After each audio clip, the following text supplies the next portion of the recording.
தமிழகம் என்பது அமைதி பூங்கா என்கின்ற நிலையை பெருமளவு இந்த திராவிட முன்னேற்ற கழகத்தினுடைய திராவிட மாடல் ஆட்சி ஏற்படுத்தி கொண்டிருக்கிறது. தமிழகம் என்பது அமைதி பூங்கா என்கின்ற நிலையை இந்த திராவிட முன்னேற்ற கழகத்தினுடைய திராவிட மாடல் ஆட்சி ஏற்படுத்தி கொண்டிருக்கிறது.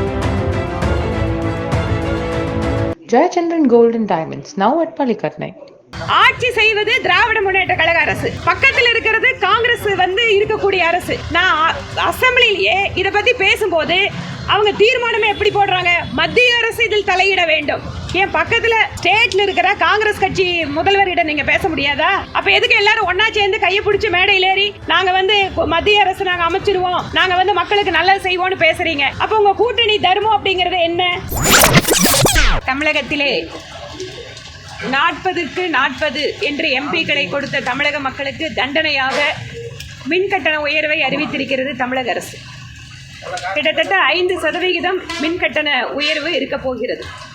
ஏற்கனவே குறிப்பாக சிறு குறு தொழில் நிறுவனங்கள் மிக கடுமையான நெருக்கடியை சந்தித்து வருகிறார்கள். மின்சார கட்டண உயர்வால் சொத்து வரி, பத்திரப்பதிவு உயர்வு, கட்டணம் உயர்வு, மின்சார கட்டணம் உயர்வு என்பது திரும்ப குறிப்பாக நடுத்தர ஏழை மக்கள் மீது மிகப்பெரிய சுமையை தமிழகத்தை ஆட்சி செய்து கொண்டிருக்கக்கூடிய திராவிட முன்னேற்ற கழக அரசு அவர்கள் மேல் சுமத்தி கொண்டிருக்கிறது.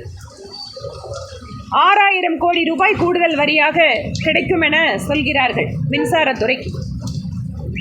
ஆனால் இது முழுக்க எந்த விதத்தில் பாதிப்பை ஏற்படுத்துகிறது என்றால், குறிப்பாக போக்குவரத்திலே அத்தியாவசிய பொருட்களை இங்கு கொண்டு வந்து சேர்க்கின்ற அந்த போக்குவரத்து கட்டணம் என்பது கடுமையாக உயரப்போகிறது. இவை மட்டுமில்லாமல் தொழில் நிறுவனங்களுக்கு ஏற்கனவே இருக்கின்ற சுமை போதாது என்று இப்போது இந்த மின்கட்டண உயர்வால் அவர்கள் உற்பத்தி செய்யக்கூடிய பொருட்களுடைய விலையும் உயரப்போகிறது. பல்வேறு விதங்களில் மக்களை பாதிக்கக்கூடிய இந்த மின்கட்டண உயர்வை திரும்ப பெற வேண்டும் என்பது பாரதிய ஜனதா கட்சியினுடைய கோரிக்கை.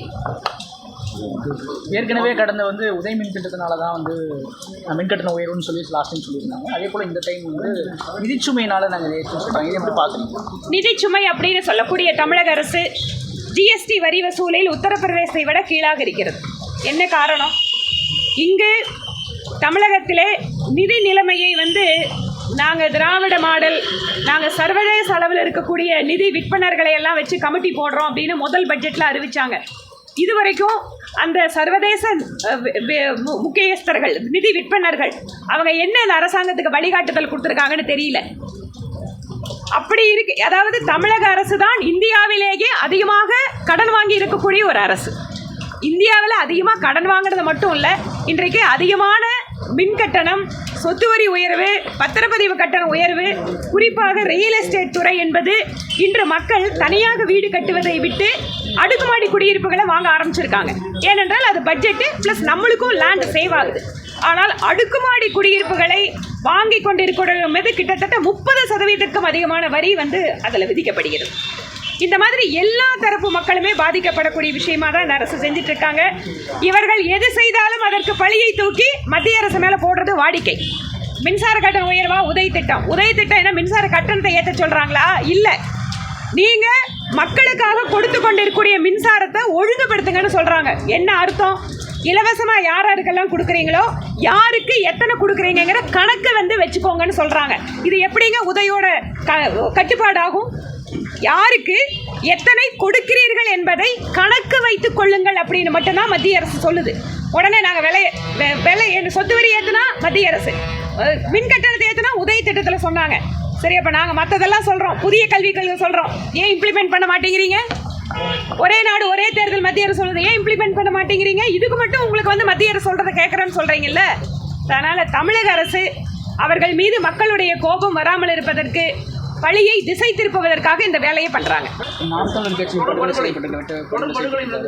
தொடர் படுகொலை என்பது சட்டம் ஒழுங்கு தமிழகத்தில் எந்த அளவுக்கு சீரழிந்து கொண்டிருக்கிறது என்பதை காட்டுகிறது. மக்களோட கோபம் வருதா, உடனே என்கவுண்டர் நாங்க பண்ணிட்டோம் அப்படின்னு திசை திருப்புறாங்க. பார்த்தீங்கன்னா நாம் தமிழர் கட்சியை சேர்ந்த நிர்வாகி கொல்லப்படுகிறார்.